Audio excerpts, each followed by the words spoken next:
Hello, and welcome to the hashtag Here to Hear Keeping It 100 podcast. My name is Damon Naylor, and I'll be serving as the host. I am the Membership Enhancement Facilitator for NAFCM. I am joined by my co-host, DG Mon, the president of NAFCM. What's going on, DG? Damon, it's so good to see you. It's hotter than blazes here, but exciting to be in the studio with you and excited about these guests. How'd you get them? Oh man, we have a treat for you guys, all of you viewers. Today we have two special guests with us, a couple, Guy and Heidi Burgess out of Boulder, Colorado. And they are the co-directors of Beyond Intractability. So what we're going to do is bring them on so DG and I can have this amazing conversation with them. Cannot wait. Ready for the learning. Where are they, my friend? Come on, bring them to the studio. Ah, here they are. Fresh from the green room. There they are. Hello, Guy and Heidi. How are you doing? We're doing great, thank you. Good seeing you. Yeah, we're so glad to have you with us on our podcast, hashtag Here to Hear, keeping it 100. And that's what we want all of our guests to do, is just keep it 100. Be real, be who you are. We just gave them a little brief information, biographical information about you. We want to turn it over to you and let you share whatever you want to with the viewing audience about your background. Okay, well, Guy and I have been partners in everything for about, I don't know, 45, 50 years. We started something called the Conflict Information Consortium back in 1988. And we were involved in internet activities really before there was even an internet. But our first big project was something called CR Info, standing for Conflict Resolution Information Source. And that tried to have lots of information on basic conflict resolution that we put up on the web, available for free for everybody. And then we got interested in what we call intractable conflicts, which are the very difficult conflicts that don't respond readily to negotiation or mediation.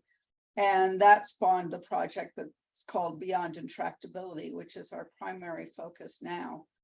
But if people are interested in basic conflict resolution information, like lots of information about different negotiation strategies, or when mediation is appropriate and when arbitration would be better, standard conflict resolution type information, Beyond Intractability has that too. It's just this huge knowledge base put together by about 500 different people on both standard conflicts, what we call tractable conflicts, and intractable conflicts. So we urge people who are interested in learning more about the field or what other people are doing to take a look at it. There's tons of information there.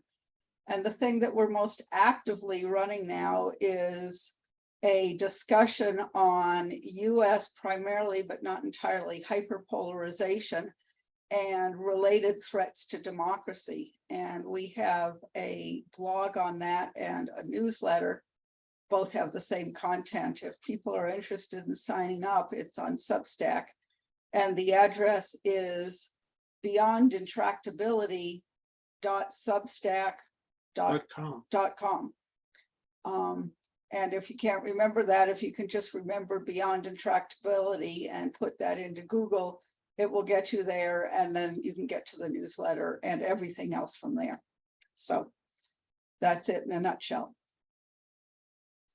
Okay, awesome. And what we'll do, we'll put that information in the show notes as well.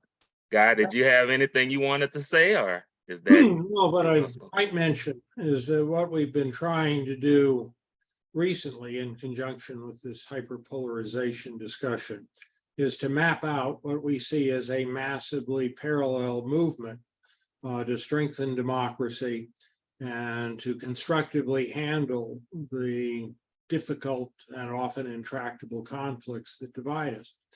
And one of the big ideas really that motivates this is the notion that conflict, in addition to being occasionally quite destructive and dangerous, is also the engine of social learning. One of the things that distinguishes us from authoritarian states is that we have lots of conflicts, and people are saying, no, the world would be better if we just do this. No, I think we should do this. And it's how we work that out that gives us the ability to adapt and learn and improve over time. And the other thing that's extraordinary about not only the United States, but open democratic societies, is that there are enormous incentives for people to try to find more constructive ways of dealing with conflict problems. And this has spawned a giant series of initiatives, of which NAFCM is one, but only one of a great many, that are working on different aspects of what we call the intractable conflict problem. And when it's easy to get depressed and, oh, it's all hopeless and the bad guys are going to win. But if you start looking, as we have over especially the last year, and we put together a pretty exhaustive list of people who are trying to help us deal with this problem, it's a source of real encouragement, because there are a lot of folks doing really creative things, like the NAFCM community. And once you start seeing how many people there are, it's a whole lot more, well, at least I find it encouraging. And so that's the other sort of major thrust, is that what we're trying to do with Beyond Intractability is just not put together a big catalog of what makes conflict so intractable and destructive, but more importantly, a catalog of all the bright ideas people have for getting around these problems. Awesome, awesome. So as you're stating, conflict is inevitable, as we know, but it can be used in a healthy and a positive manner so that we can resolve the issues and the differences that people have. So great introduction from you guys, and this just segues right into our topic, which is reducing polarization and strengthening democracy in the US through local action. Now, I know you guys shared information about two different solutions or two different aspects of finding solutions. And you talked about power with solutions versus power over solutions. Can you explain that to us, the viewers and DG and I? What are you meaning by those two, or what are the differences between those two? I'll take this one. Power over is generally coercive power or force. And a lot of people, when they hear the word power, that's what they're thinking of. They're thinking of a very much win-lose. I'm going to stomp on you. I'm going to make you to do things the way I want you to do, the way I want them to be, as opposed to the way you want them to be. I'm going to force you to do that. And that's largely the way the legal system works. It's the way our political system works when it's being used the way it is now. Guy talks about the 51% hammer effect, which is the notion that if you can get 51% of the vote, you can hammer the other side.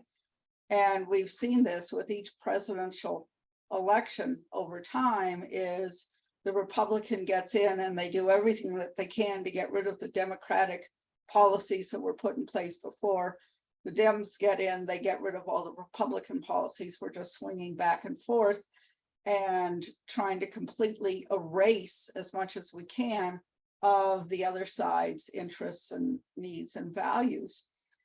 And that leads to the polarization that we currently have. It leads to the inability to make wise decisions. It's really leading to the inability to make decisions at all, good ones or bad ones, if you look at Congress.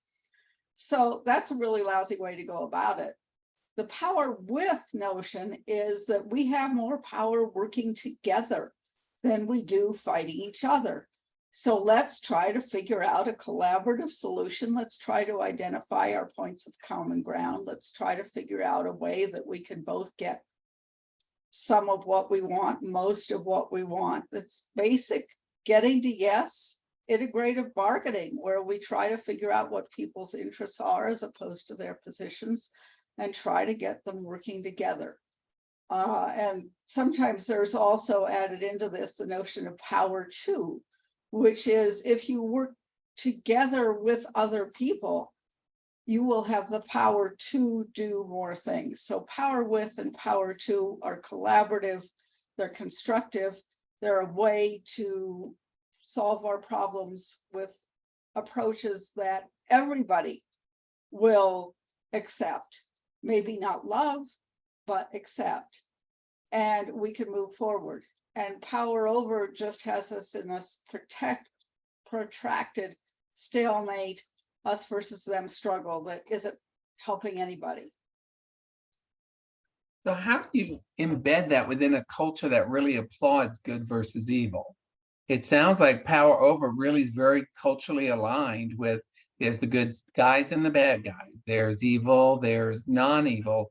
So how do you help people step back and look at the culture that is actually supporting this power over dynamic you've just described? Well, one way to think about this, and this was a question that we would commonly ask our students. We would ask them often at the beginning of class or a semester, imagine that what the United States or whatever other country for that matter would look like if the deep divisions that are currently plaguing the country were to somehow be resolved. And what they come back with is a story about what would happen when their side won, and that folks on the other side would recognize that, hey, you were right all along. And we'd have a sort of consensus monoculture where everybody agreed with everything. And it was, the students' vision of the world. And that's not what democracy is. And that what we need is a system. So that there's two levels of this. You can look at your personal vision and the vision for your group on what you'd like to see for the future. The deal is, in a highly diverse society with so many different interests and different cultural backgrounds and all of this, people have very different images.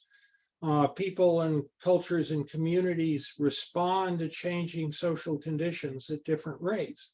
So where you have cultural norms that were well suited to the economy of 20 years ago, 10 years ago, 50 years ago, they're not so suited to the emerging economy. So you have to change that, and different people adapt to that at different rates. So what we really need to make democracy work is a set of underlying principles that bind together a bunch of different communities with different values, value systems that they sometimes think that the other side's really just evil, and figure out how to live together in a climate of mutual respect, collaborative problem solving on common issues, coexistence. And that's a kind of an underlying side of democracy that's different from your personal ambitions from your cultural perspective. So the big key to addressing this, and this has been a very contentious issue in this Substack discussion that Heidi's raised, is looking beyond your group's image of what the world should ought to be and thinking about, okay, how can my group coexist with another group that has a different image? And that's what it takes to make a diverse society work. And then we can learn from each other and find out why diversity really is the key to social advancement, because you, again, work through all of these conflicts constructively. Awesome, awesome. So what I'm basically hearing is shifting from the micro vision to adapting the macro vision. In other words, it's just not what I'm seeing here locally for my group and what's beneficial for me, but looking at the society as a whole, as the US as a whole, the entire landscape, and seeing how we can find the commonalities and just see the bigger picture overall. Am I understanding you correctly? Yeah, a way to think about this, and this is one of the best podcasts I ever listened to, was a Hidden Brain podcast that talked about the difference between left brain and right brain thinking. And the thing that really astonished me was that even the most primitive insects have a left and a right brain. And the difference is that one side of the brain, and I always get it mixed up which is the big picture side of the brain that looks at the larger environment, figures out, okay, now what do I need to pay attention to and what do I need to do? And then the other side of the brain focuses on actually doing it. And if you're going to build a society that handles conflict constructively, you need the same sort of capability. So on one level, you need to have a big picture look at the conflicts that are tearing apart society and the general principles like coexistence for allowing us to work through that. But that tells you sort of in this big picture view. Then you need the details. So, okay, how does that play out in particular interactions that I have with people, either as a party or as an intermediary? So then there are a whole series of skills that are at this detail level. And you can think of this, I'll use a deer for an example. Part of the deer's brain is looking out to see if there's anything dangerous that it needs to run away from. And the other part of the brain knows how to run really fast if it decides that it needs to run. And you need both. And a lot of the local scale stuff is the details, but you need a big picture view to know what detailed things you really need to do. What are some of those elements you would say that are needed for democracy? One is this vision that we're all in this together, and democracy isn't just one side winning and the other side losing. That's really authoritarianism. We have to come to the understanding that everybody's in it together. And then it's a bunch of tools for dealing with that. So it's tools for bringing people together to analyze objective facts and be able to collect facts that are believable, as opposed to what's now called fake facts, but come to some consensus on what the nature of our problems are, and then consensus on how we might go about solving them. We have to have faith in our institutions and have reason to have faith in our institutions. We need to get people involved. Democracy isn't just voting. It's being aware of the issues. It's being active in one's own community, being involved in the decisions that are being made locally that are going to affect you. And it's developing good relationships with the people around us. We need to develop respect and trust of our neighbors as opposed to the hatred and the distrust that we currently have. I'm forgetting some that are on our list. Well, there's one other big idea that I think in the few minutes we have left that's worth mentioning. We call it the good faith actor problem and the bad faith actor problem.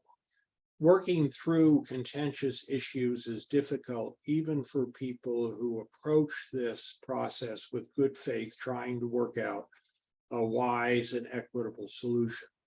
But we also have to recognize that we live in a society in which there are bad faith actors who are deliberately trying to drive us apart. This may include media companies that have figured out making us angry sells and makes them a lot of money. It may include mobilize the base politicians that figure out if you can get people really, really mad, then you can defeat the other side and your guys can have everything. And that's also a good strategy to be an authoritarian if you want.